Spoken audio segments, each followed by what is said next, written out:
वापरल्याशिवाय राहिली नाही. माझं बोलणं कळलं?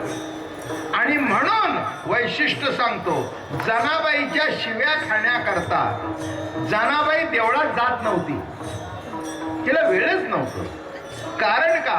म्हणजे मानत नव्हती असं नव्हे किंवा देव बाटला म्हणून नव्हे. तिला नामात इतकी रंगून गेली होती, तिचा नाम हाच देव असल्या कारणाने तिला तिकडे जायला वेळ नव्हता. मग देव म्हणावं, अरे माझ्या नामात रंगतेस, आता मीच तुझ्या घरी येतो. आणि तिने, आलास का? वेळ झाला माझ्याकडे बघायला, जरा उभा काढ. जनाबाईच्या डोक्यात उभ्या होतात असं नव्हे, प्रत्येकाच्या डोक्यामध्ये विकल्पाच्या उभ्या असतातच. त्या वारीत मारून घ्यायच्या असतात. असा एक तरी हात वर करा की ज्याच्या मनात विकल्प नाही. अहो, संकल्प आला की विकल्प आलाच. माझं म्हणणं कळलं का? मग हा जर विकल्प जायचा असेल तर संतांच्या कीर्तनात या आणि नामस्मरण रूपी लायसेल घालून घ्या. काढायच्या सुद्धा गरज नाही. जिथे असतील ते मरून जातील. काय म्हटलं मी? असतील तिथे सगळ्या मरून जातील, शिल्लक राहणार नाही. अहंकाराचा वारा न लागो राजसा आणि माझ्या विष्णुदास, कल्पनेची बाधा न हो कोणे काळी. आणि ही संत मंडळी सुखी असो. संत मंडळी केव्हा सुखी होतील? अहंकार कमी होईल, नाही का? अहंकाराची बाधा, कल्पनेची बाधा जेव्हा होणार नाही तेव्हा खऱ्या अर्थाने सुखी व्हायला. तुम्ही असं म्हणू नका, माणसं विचारता आम्ही सुखी केव्हा होऊ? नामस्मरण कर, हे संकल्प विकल्प निघून जातील मनातले. आणि इथे येता ते कीर्तनाच्या गोष्टी करा, नामाच्या गोष्टी करा. एकमेकाच्या व्यक्तिगत जीवनामध्ये डोकावू नका आणि चर्चाही करू नका. कधी परमार्थ सबळ होणार नाही. ऐकून ठेवा कीर्तन, हेही पुढचं. कीर्तन झाल्यानंतर काय कीर्तन, काय आनंद, हेच बोला. काय तुमची सून नांदत नव्हती, ती नांदू लागली का? तुला काय करायची? काही नडलंय का तुझी? तुला नीट नांदवता येत नाही, दुसऱ्याच्या चौकशा कशाला करतो? आनंद लुटावा. माझं बोलणं कळलं का? आणि आनंद लुटायचा असेल तर दुसऱ्याच्या विकाराकडे न पाहता, मी एक सांगू का? दुसऱ्याची विकार पाळणं हा संसार आणि आपल्यातली विकार पाळणं ही परमार्थाची सुरुवात.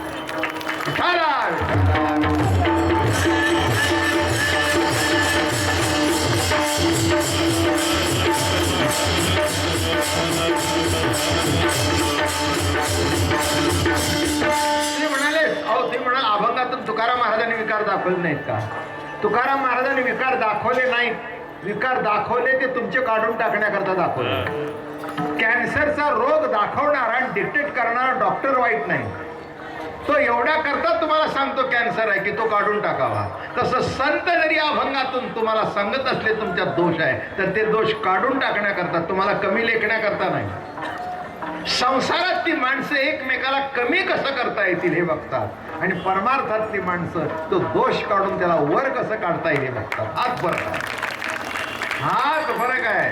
हे बघा, रस्त्यावरच्या मवालांनी थोबाडीत मारण निराळं आणि आईनी थोबाडीत मारण निराळं. तुम्हाला काय म्हणायचंय? मवाल्याची थोबाडीत लागते, आईची लागत नाही. पण आईची थोबाडीत मारण्याबरोबर शतपटीने प्रेम त्याच्यातून पाजरत असतं आणि इथे विकार असतो. आणि विकार आहे म्हणून विकास होत नाही. जिथे प्रेम आहे तिथे विकास आहे. म्हणून आम्हाला नाद कशाचा आहे? निर्गुण जाणलं पण नाम पाठ मुक्ता फळांच्या ओवणी. पण ते सुख सगुणी अभिनव. अभिनव म्हणजे समथिंग एक्स्ट्राऑर्डिनरी. अभिनव शब्दाचा अर्थ काय? Unusual, exclusive. इंग्रजी अर्थ काय? अभिनव म्हणजे एक्सक्लुसिव्ह, म्हणजे ज्याची तुम्ही कल्पना करू शकत नाही. तुमच्या कल्पनेच्या पलीकडे असं जे आहे ते एक्सक्लुसिव्ह, अलौकिक. अलौकिक ते सुख सगुणी. ते सुख कुठे आनंदात भेटणार? चला आपण एकमेक, तुमचं माझं नातं काही परकेपणाचं नाही. तुमच्या स्मरणात मी कायमच आहे, बरोबर आहे ना? नाही असं एक हात तरी वर करा. सगळे रस्ते बिस्ते सगळे हे सगळे रुंदीकरण आपल्याकरता झाले.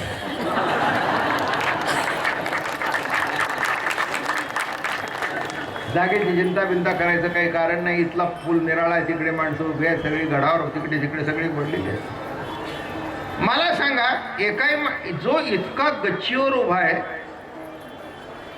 इकडे उभा आहे, मला सगळे दिसत आहेत बरं का मंडळी, गच्चीवरचे सुद्धा दिसत आहेत. तुम्हाला हात जोडतोय, सगळे दिसतात मला. आला का लक्षात? हा, सगळे का दिसतात? तर मी जरी दिसलो नाही तरी तुम्हाला मी दिसल्याशिवाय राहत नाही. आणि गावावरून निघताना एकच स्मरण, लवकर जायचंय बरं का, जागा पुढची मिळाली पाहिजे, 3 वाजता जायचंय. काय स्मरण? हा, मग आता मला सांगा, पण एक सांगू का, नुसतं स्मरण असून जमेल का? 3 वाजल्यापासून वाट बघताय, अजून खुर्ची आली नाही, वाट बघताय केव्हा 7 होतात आणि बाबा महाराज केव्हा येऊन. बाबा महाराजांनी टाळ्याचा कडकड. बाबा महाराज काय आहे म्हणून टाळ्या वाजतात? नाही, काय नाही म्हणून वाजतात. एक सांगू का, आयुष्यात कुणाला टाळत नाही म्हणून टाळ्या आहेत. काही टाळायची गरज नाही. एखाद्याला 2 शब्द टोचून बोललो तरी तो त्याच्यातून बाहेर पडावा आणि प्रभू प्रेमात रत व्हावा एवढीच इच्छा आहे. याच्यापेक्षा काय उपाय? काय तुम्ही देणार आणि काय मी घेणार? प्रभू इतका देतो पंढरीच्या वारीमध्ये की काही त्याला तोटा नाही, काहीही तोटा नाही. अरे पाय लक्ष्मीच्या हाती आहे, तो जर तुमच्या हाती आहे तर काय कमी पडणार आहे? धन दौलत नाव लौकिक काही कमी नाही, द्वेष सुद्धा कमी नाही. काय लौकिक आल्यानंतर मत्सर सुद्धा येतो, you have to accept it. माझं बोलणं कळलं का? मेथीची पेंडी घेताना खालची मुळं माती लागलेली घ्यावीच लागतात, तिला सुद्धा पैसे मोजतात का नाही? काही काही गावामध्ये पेंडीवर मावलं असतं, काही काही तोलून देतात भाजी. मग आता त्या तोलामध्ये आता कळणारा दृष्टांत, मटार ओला वाटाणा 10 किलो, 10 किलोमध्ये 4 दाणे आणि बाकीचं फोलकट किती? भाव काय? 100 रुपये. अरे जवळजवळ पाऊण टेकलं गेलं सालीत. माझं बोलणं कळलं ना? आणि राहिले तेवढे दाणे, पण त्याला सुद्धा मोल आहे, स्वीकार करावा लागतो. तसं जीवनामध्ये चांगलं स्वीकार करताना वाईट सुद्धा स्वीकार करावा लागतो, त्याचंही काहीतरी मोल आहे. स्तुती स्वीकारताना निंदाही स्वीकारावी लागते, हे त्याचं मोल आहे जीवनामध्ये. हे असंच चालतं. पांडुरंग तरी कोणाला आवडलाय? असे विद्वान आहेत.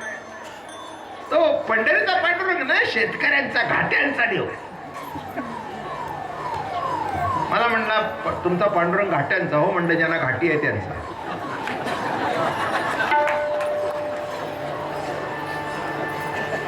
म्हटलं पांडुरंग आत्ता कळायचं नाही, सुखदुःखाच्या घाटामध्ये घाटेल ना तेव्हा तुम्हाला कळेल, तेव्हा आठवेल पांडुरंग. हा, तेव्हा कळेल काय पांडुरंग आहे तो. अहो ही काही मंडळी वेडी आहेत का एवढं लांबून दर्शना करता आली? हजारो किलोमीटरवरून आली पांडुरंगाच्या दर्शना करता. काहीतरी अट्रॅक्शन असलंच पाहिजे, ओढ. जसं ते लोहचुंबक असतं ना, लोखंडाला ओढून घेतं, अट्रॅक्ट. बरोबर आहे ना? तसं पांडुरंग तुम्हाला मला ओढून घेतो, ओढून घेतो. आणि म्हणून तुम्ही इथे आला. म्हणून ही माळ कशी ओढली आहे? नाम पाठ मुक्ता फळांच्या हो, पण ते सुख सगुणी अभिनव. सगुणामध्ये आल्याशिवाय ते सुख मिळणार नाही.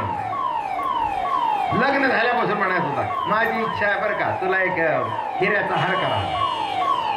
70 आली तरी घडलं नाही. ती म्हणली तुमची जायची वेळ आली आणि माझी जायची वेळ आली, केव्हा करताय? शब्दात राहून जमतं का? मग तो म्हणला आता तसं काही नाही, आता प्रॉव्हिडंट फंड आलाय आणि येताना घेऊन हार आला. काय आनंद, काय आनंद. 70 वर्षाची भरपाई झाली. नाही, 70 वर्षाची भरपाई हार खाल्ली तेव्हा झाली. हार घालावा लागतो ना, हार खावी लागते. पुढाऱ्यांच्या गळ्यात घातलेले हार निराळे आणि कीर्तनकाराच्या गळ्यात घातलेले हार निराळे. माझं बोलणं कळलं का? जेव्हा एका कीर्तनकाराला किंवा प्रवचनकाराला किंवा आपल्या प्रेमाच्या व्यक्तीला वाढदिवसाप्रित्यर्थ हार घालतो, हार शब्दाचा अर्थ माझी तुझ्या पुढे हार आहे, माझी तुझ्या पुढे हार आहे. तसं नीट लक्षात घ्या की ते सुख सगुणी अभिनव, सगुण दर्शन झालं की वा वा वा वा वा, काय आनंद, काय आनंद, काय आनंद, वा वा. लक्षात घ्या सगुण सर्वात श्रेष्ठ आहे. मोठे मोठे म्हणतात आम्ही निर्गुण उपासक, करणं निर्गुण शब्द बोलल्याबरोबर सगुण झाला. निर्गुण शब्द बोलताना बोलल्यानंतर काय झाला? सगुण झाला. मग कुठे राहिले निर्गुण? राहिलं कुठे निर्गुण? पण निर्गुणाबद्दल प्रवचन कोण करतोय? मी फॉलो द निर्गुण तत्व, पण प्रवचन कोण करतोय? सगुण, निर्गुण नाही, निर्गुण नाही. नीट लक्षात घ्या सगुणाशिवाय पर्यायच नाही. सगुण स्वरूप तुमचे हारी,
सगळ्यांना पांडुरंगाची टकमक लागली. आले बघितलं आणि त्याचे होऊन गेले, आले बघितलं आणि त्याचे होऊन गेले, बस समाधान झालं. त्याने लागली टकमक. बघितल्याबरोबर वा वा वा, पांडुरंगा माय बापा जीवीच्या जीवलगा सख्या सर्व रूप त्याच्यात भेटली. तू माझा माय बाप सकळ वित्त गोत, तुची माझे हित करिता देवा. भाऊ तू, बंधू तू, सर्व नाती तुझ्याशी जोडली. म्हणून नीट लक्षात ठेवा ते सुख सगुणी अभिनव. तरी आम्ही झालो उदास निर्गुणा, आणि भक्ताच्या मना मोक्ष नाही. उदास झालो, आम्हाला निर्गुण नको आहे. माणसं म्हणाले तुमची भक्ती कमी दर्जाची आहे. ठरवणारा तू कोण? एकाने आपल्या आवडीने सावळ्या बाईला पसंत केलं. सावळी होती, रंगाने डावी होती. बाप म्हणला काय बघितलंस? तो म्हणलंय बघा तुम्हाला ती आवडो नाही तर न आवडो, मी तिच्या सावळ्या रंगाकडे बघितलं नाही, तिच्याकडे बघितलं. कुणाला काय आवडतं तसं नाही. आम्हाला निर्गुण आवडत, भक्ताच्या मना मोक्ष नाही. बापाने 10 आणून दाखवल्या, मोक्ष नाही. मोर कायच म्हणले एवढ्या सुंदर आणून दाखवल्या, ते म्हटले नाही हीच. तो मज भावा, तो मज भावा.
दुसरं कोणतं नको. भक्ताची आमना मोक्ष नाही तरी आम्ही झालो उदास निर्गुण. नको. निर्गुण जे तुझं असेल तो तुझ्याकडे ठेव. माझं बोलणं कळलं का? देवानी अर्जुनाला सुद्धा निर्गुणात जाऊ दिला नाही आणि स्वतःही निर्गुणात गेला. चला थोडस ज्ञानेश्वरीचा भाग सांगा. 6व्या अध्यायामध्ये योग सांगितला आणि योग सांगताना अर्जुनाने प्रश्न विचारला की देवा ब्रह्मस्थिती काय आहे. आता ब्रह्मस्थिती ही निर्गुणावस्था आहे. ब्रह्मस्थिती काय आहे. देवाला वाटलं, ओव्या आहेत तिथल्या, देवाला वाटलं हा जर ब्रह्मस्थितीत गेला निर्गुण झाला तर माझं काय होईल. विपाय अहंभाव याचा जाईल. बघा किती कॉन्ट्रडिक्टरी आहे. सगळे म्हणतात अहंभाव जाण्याकरता परमार्थ आणि देव म्हणतो अर्जुनाचा जर अहंभाव गेला आणि मी तो चहा जरी होईल मग मी एकट्याने काय करू. किती महत्वाचं आहे. अहंभाव जर याचा गेला विपाय यदा कदाचित विपाय अहंभाव याचा जाईल मी तोच हा जरी होईल. काय केली केलिया दिठीच पाहत आली म्हणजे का तोंड भरवणी बोलिजे ना तरी दाटोनी खेव दीजे ऐसे कवण आहे. या काकुळती जनार्दने अन्य उपदेशाचे न्यादाशने आणि बोला माझे मनमने अलिंगू. त्याला वाटलं माझा अर्जुन जर निर्गुणात गेला तर कोणाशी बोलू. बरोबर आहे ना. नवरा गावाला गेला, बायको गावाला गेला, आता अर्थात दोघात प्रेम असावं. नाहीतर हा केव्हा नोकरीला बाहेर गावी जातो याचीच वाट पाहणारी पतिव्रता असतो. क्षमा करा. काय ह्या वाट पाहणाऱ्या नसतात, वाट लावणाऱ्या. क्षमा करा मला काही हे तुमच्या ह्याच्यात आलं असेल तर. जीवनाचं गणित इतकं सोपं नाही आहे. काय तसं देव म्हणतो अर्जुना तू जर माझ्या रूपाशी एकरूप झाला असं निर्गुण झाला तर माझं कसं व्हायचं. कोणाशी बोलू. नीट लक्षात ठेवा सगळ्याशीच बोलता येत नाही. ज्याच्याशी प्रेम असतं त्याच्याशीच बोलता येतं. तुम्ही मोकळेपणाने सगळ्याशी बोलू शकता नाही बोलू शकत. हे बघा मोकळेपणाने बोलण्याकरता बाप लागत नाही, मोकळेपणाने बोलण्याकरता आई लागत नाही, मोकळेपणाने मैत्रीण लागत नाही, मोकळेपणाने बोलण्याकरता जीवीचा जीवलक सखा लागतो. सखा लागतो त्याच्याजवळच बोललं जातं इतराजवळ. म्हणून रूप पाहता लोचनी सुख झाले हो. साजनी जवळ बोलतायत, सखी जवळ बोलतायत, इतराजवळ बोलून कळणारच नाही. आणि हे बघा ज्यांना एक तुम्हाला सांगू का वारीहून गेला ना कुणालाही वारी कशी झाली ते सांगू नका. आणि ज्यांना आवडत नाही ना तर त्यांना बिलकुल सांगू नका कशी काय वारी झाली. छान काय बोलत नाही. तुम्हाला जर त्यातलं कळत नाही तर बोलावं कशा करता. काय काय माणसं म्हणतात अरे we are moving in jet. युग कुठला आहे. जेट युग आहे आणि त्यावेळेला 15-15 दिवस चालत जातात उन्हात. आमच्या सगळ्या वारकऱ्यांच्या मेंटल केसेस आहेत.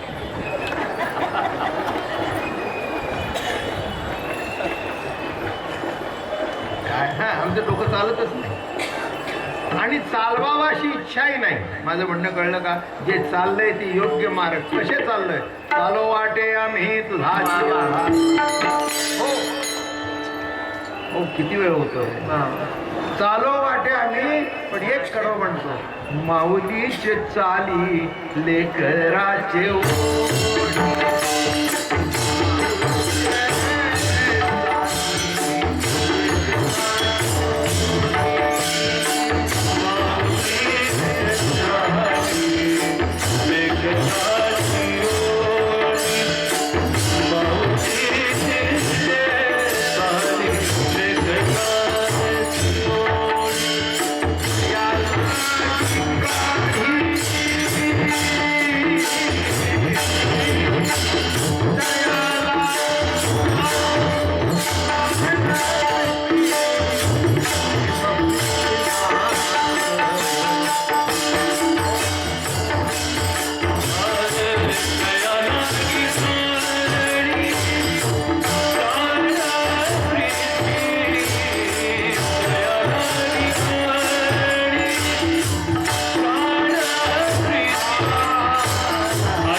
तरी आम्ही झालो उदास निर्गुणा.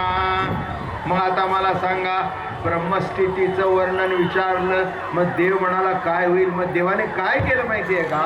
ब्रह्मस्थितीच्या सत्पुरुषाचं वर्णन केलं, ब्रह्मस्थितीचं वर्णन केलं नाही. माझं म्हणणं नीट लक्षात घ्या. मग आता देवाला, हे बघा, देवाला जर निर्गुण आवडत असतं तर त्याने अवतार सगुण साकार का घेतले असते? आणि देवाला जर निर्गुण आवडत असतं तर पुंडलिका करता पंढरी सगुण का झाला असतं? एक सांगतो, ज्याला कार्य करायचंय त्याला सगुणच व्हावं लागतं. सगुणाशिवाय काहीही करता येत नाही. मी निर्गुणात कीर्तन करू शकत नाही आणि तुम्ही निर्गुणात कीर्तन ऐकू शकत नाही. दोघंही सगुण असतील तेव्हा निर्गुणाची चर्चा होईल. माझं म्हणणं कळलं का? पण सगुण हे अधिष्ठान आहे. आणि म्हणून महाराज म्हणतात, नामपाठ मुक्ता फळांच्या ओवणी, आणि ते सुख सगुणी अभिनव. तरी आम्ही झालो उदास निर्गुणा, भक्ताची मना मोक्ष नाही. हे सगळं असं उलट चाललंय बघ. महाराज म्हणतात आम्हाला मोक्ष नको. माझं म्हणणं कळलं का?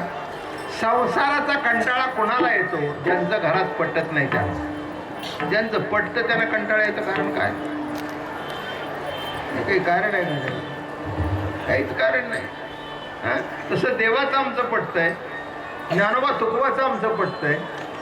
जे वेदाला शास्त्राला पटले नाही ते ज्ञानोबा तुकोबाने आम्हाला पटवून घेतलं आणि तुम्ही अधिकारी आहात हे पटवून दिलं. मराठी कळलं का? सकळाशी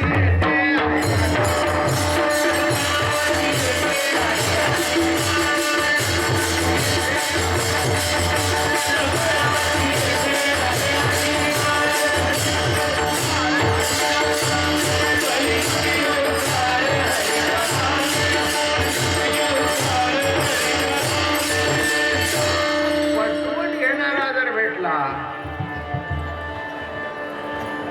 एकाने मला विचारलंय आत्महत्याबद्दल तुमचं काय मत आहे? करावंसं जर मला वाटतच नाही तर मत काय असायचं? ज्याने केली आहे त्याला जाऊन विचार. माझं नाही कळलं तुम्हाला.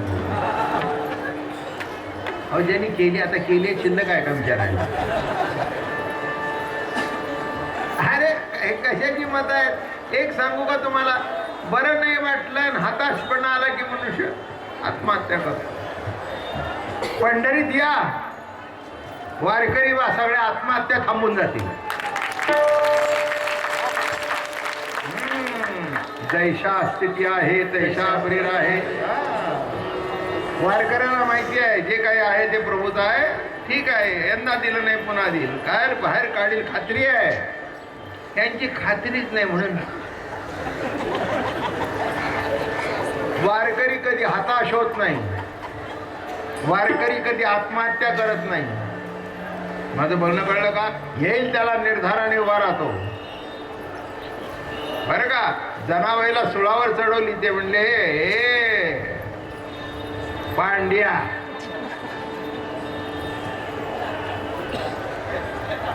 मी सुळावर गेले नाही, तू जाशील. तुझी भक्ती सुळावर गेली, जानकी अशी जी होती ती जनाबाई, तिने प्रभूला जाणला होता, दे सुळावर.